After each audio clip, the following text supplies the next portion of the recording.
this human life is a transitory experience.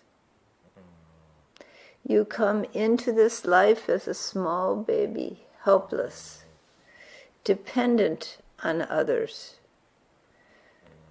And as your awareness, your intelligence grows, as the brain, body grows, you become more and more capable of exercising your independence, making your own decisions, and taking care of yourself.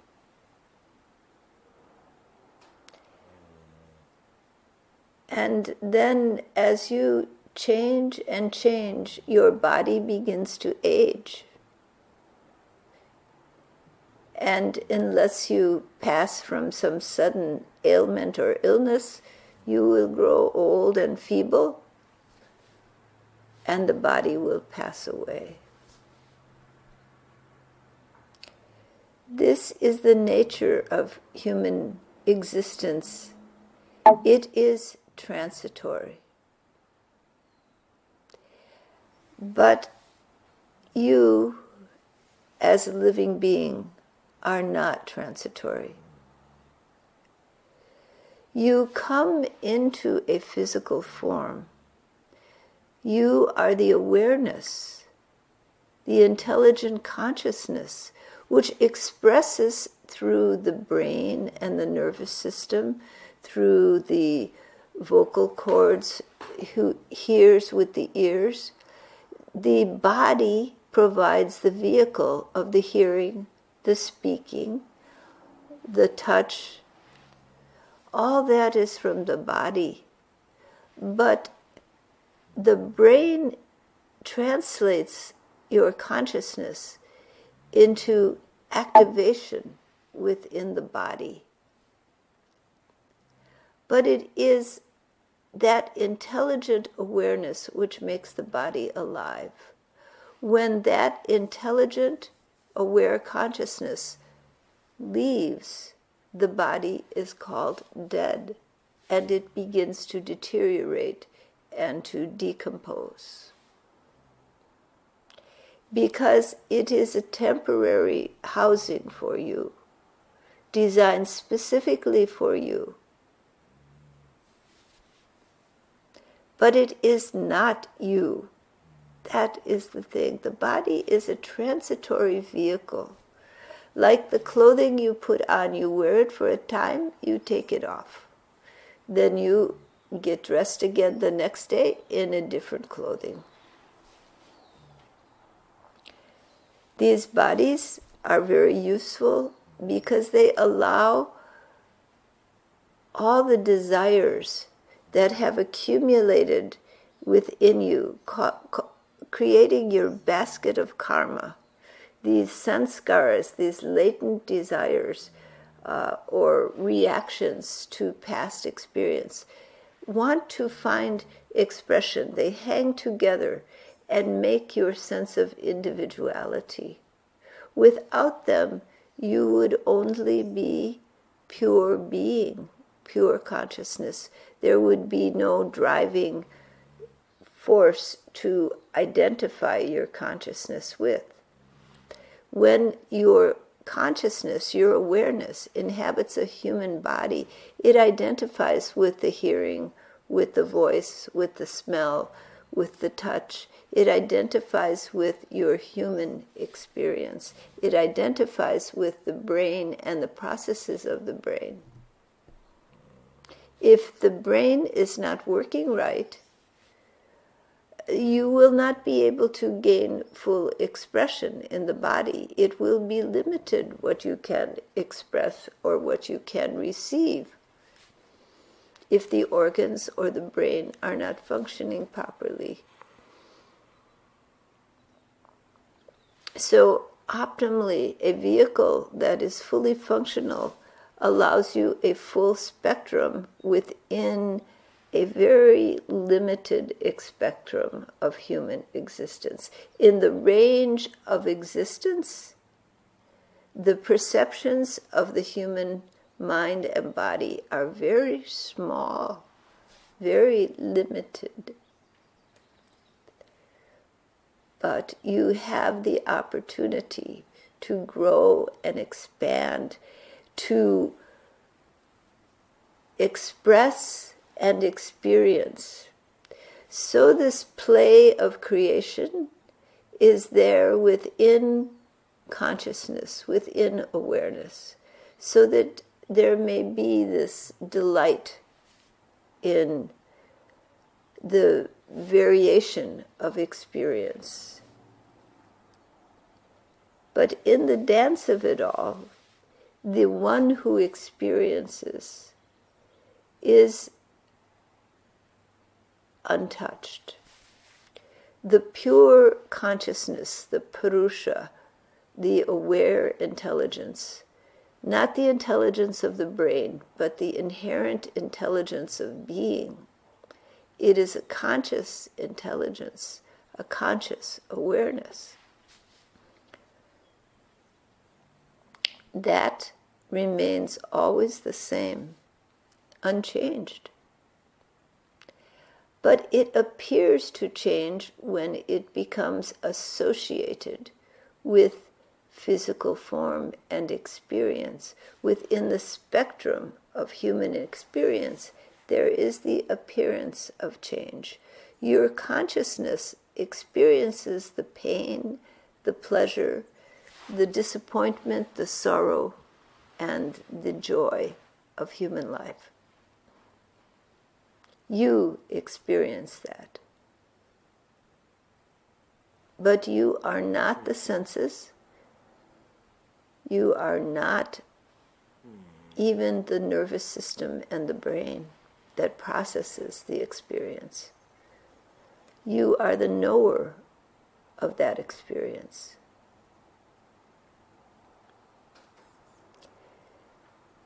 Being that knower, you have the capacity to move beyond the five senses and the brain processing of those five senses. You have the ability to know beyond the experience of the brain. You have the ability to bring in memories that are outside of the brain function, that are from past experiences before inhabiting that body. You also have the ability to see and to know things that are far away, that are not known through your sensory experience, that are not processed by the brain in a normal way. These extrasensory experiences happen to all people, but they are not developed in many people, and also the acknowledgement of them isn't consistent with the norms of their society or their families, and therefore they do not recognize their experience. But all people have this to one degree or another. This experience of perceptions beyond the senses, beyond the five senses. So it has a name, sixth sense, right? But that is the sense that is dominant in these experiences, this extraordinary sense. All of this is because there is a consciousness that is you. When you think of yourself and you understand yourself, you recognize that you are a conscious being. Perhaps you have memories when you were in a different time, a different life. Your experiences are many, and they form this basket of karma, this self-identity that consciousness remains associated with. Even after leaving the physical body, this conglomerate of experience and reactions to experience continues. And that is your individual self. Your personal identity. So when people talk about self-realization or enlightenment, the word is enlightenment is a very good word because it's enlightenment, opening up, expanding your awareness. So though you go from life to life and you acquire this personal identity, and you have those who are affiliated with you, and together you go from life to life, you continue these connections until the desire to sustain those connections and to remain in this dance of creation in the same way, to sustain this individuality. When that desire lessens, then the identity of awareness with this individual accumulation of experience and reaction to experience that is you personally will dissipate, and your soul, your essence, dissolve into the cosmic whole. But for this to happen, there needs to be a dissipation of your identity with your individual self, with all of your experiences, with your desires, with your needs, with your wounds, with your attachments to people and things. When leaving the physical form, when the soul, soul means the consciousness identified with this individuality. As it leaves the physical body, it maintains its autonomy. It understands itself as a being. You understand yourself as a conscious being. You don't need a physical body for that. You need a physical body to express in this physical world.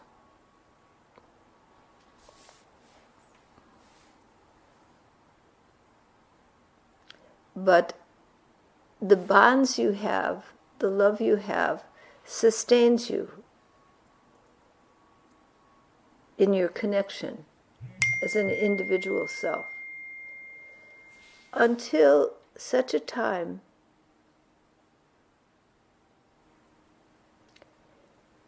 that your consciousness begins to grow in magnitude and become more and more self-aware. Aware that there is a self which is greater than this individual self, that you're a part of a whole, that all beings are a part of this whole. But the conglomerate of the whole is more than the individual parts. In that synergy of all life and beings is the whole. And that whole people call God. People call the self of yourself. People call the one eternal being. when that light of the whole begins to shine into the consciousness identified with experience and reaction to experience, with sanskara,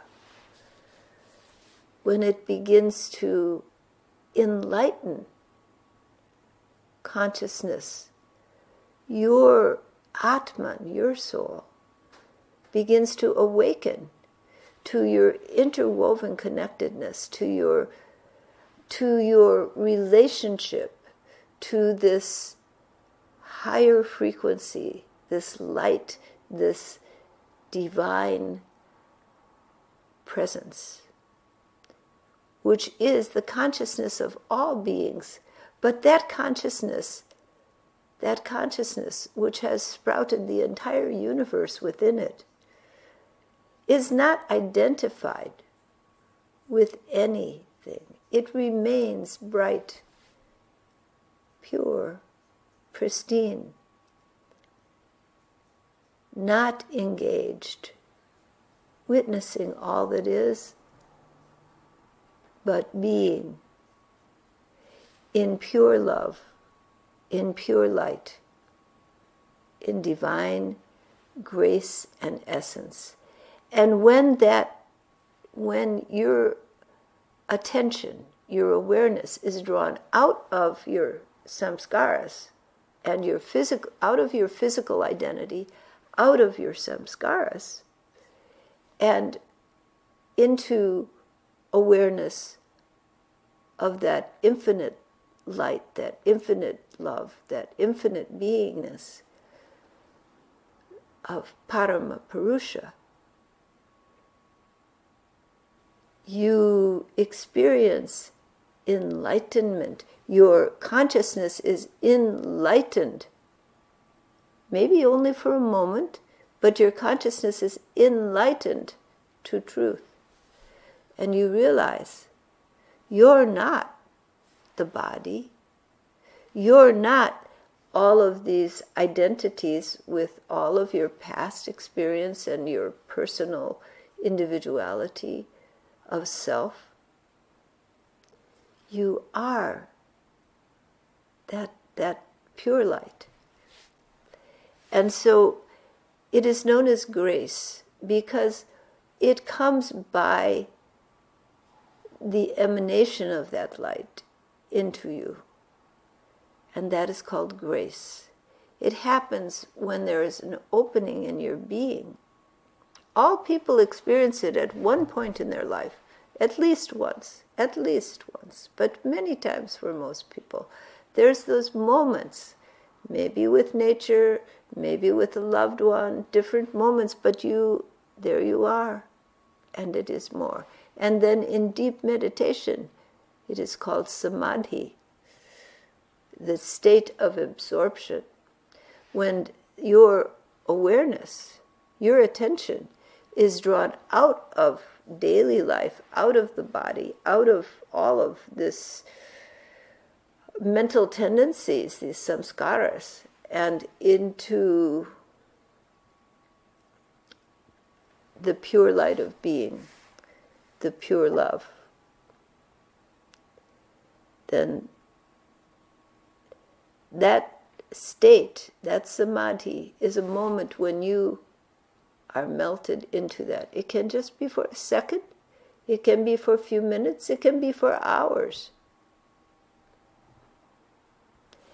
And as the association grows, you become more and more identified with the light. The worldly identity and the sanskaras, all of these reactions of mind, become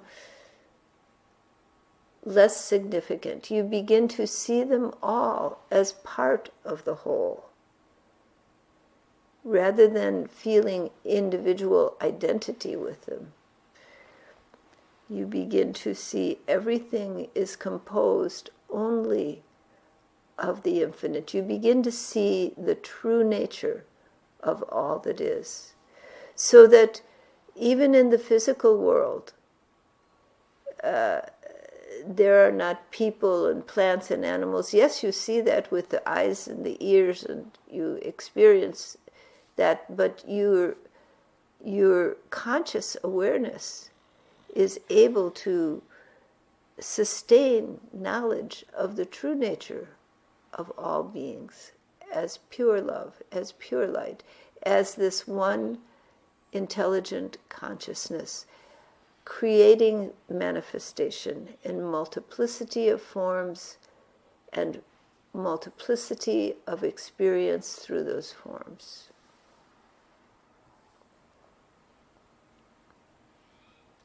And you realize that you are that. You are one with that infinite whole. You are one with that pure essence of being. That your awareness, your consciousness has been engrossed in the sensory experiences of the body and in identity with your samskara, an expression of your karma, your mental tendencies and your actions in the world. But when that awareness can be held steadily in that pure light, in that pure love, in that grace of the infinite, in the God nature that is one with all that is, that sees the divine being in every living being, in the plants and the animals, in the pain and suffering of life and in the joy, that you see the self, the infinite one, everywhere, in the world and in the deep silence of meditation. You see the one. Then the bondage of this identity of your awareness with all of these experiences you have accumulated life upon life begins to soften. The identity begins to be transparent. It rather than feeling solid, it feels transparent. Yes, there's some identity there of your consciousness, but it is a partial identity, because the other part of your consciousness knows truth, knows it for what it is.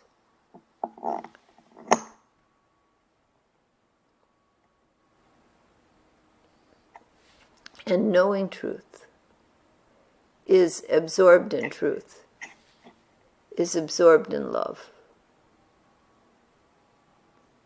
When that happens, you are enlightened.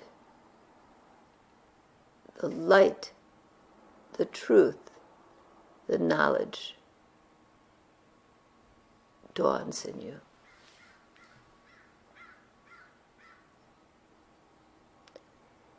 First as small experiences, then as larger experiences, and then as consciousness grows in magnitude, as your awareness shifts, it can steady in this. Steady in this knowledge. People talk about the kundalini raising and going through the top of the head and so on. That is a sort of subtle body science, and it has some validity, but there is a truth behind that. And that is the truth that you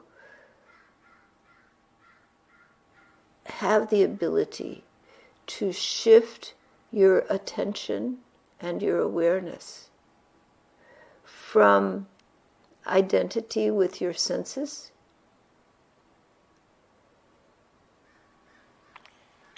with identity with your mental reactions beliefs and desires, to identity and knowledge of the infinite whole, the love that underlies everything,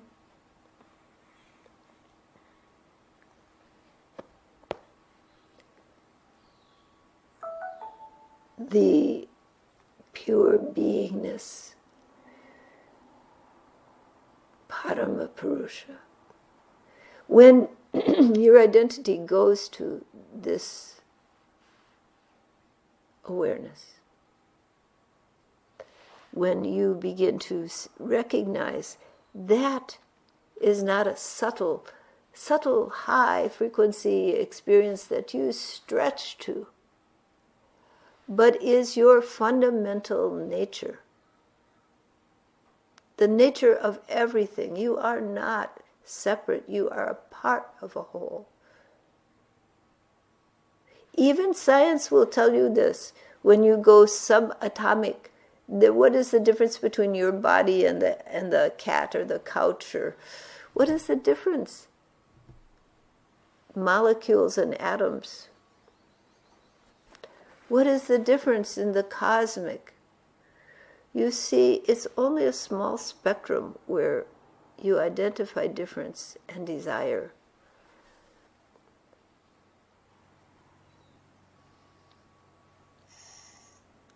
But when your heart becomes attached to this deep love, when your feeling for it becomes engaged with your mental understanding, when heart and mind join in a deep, deep realization of this deep, deep love, of this deep light, pure light, Sat Chit Ananda, this deep truth, this consciousness, beingness, then this infinite grace, this infinite love becomes so attractive that your awareness is pulled to that rather than to your sanskaras. And the sanskaras slowly begin to lose their hold on you. These mental reactions, this identity with individuality becomes less appealing.